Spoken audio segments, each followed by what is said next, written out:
క్రీస్తు శరీరం అని పిలువబడటమే సంఘం. దాంట్లోకి వచ్చి నువ్వు మళ్ళా నేను కులము గోత్రము ఫలానా ఫలానా అంటే నువ్వు బేసిక్గా అనుసరిస్తున్నది క్రీస్తును కాదు, నువ్వు అనుసరిస్తున్నది మను.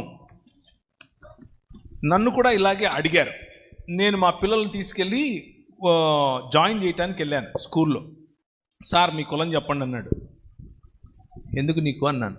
రాయాలి సార్ అన్నాడు. నాకు లేదురా అన్నాను. అటెండ్ సార్ మీరు చెప్పాలి సార్, మీరు ఒప్పుకో.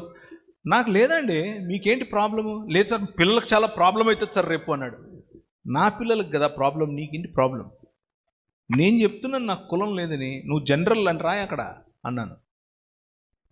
సరే సార్ మీ ఇష్టం అన్నాడు, రాశాడు. ప్రతిఘటించడం నేర్చుకోవాలి. తల ఒగ్గేంత వరకు ఈ సిస్టమ్ అనేది అలాగే తల వంచు. అలాగని చెప్పి నేను ఇప్పుడు మైక్ పట్టుకొని మీరెవ్వరు కూడా అందరూ ఇలాగే చేయండి అని నేను చెప్పను. అది మీ వ్యక్తిగత చాయిస్.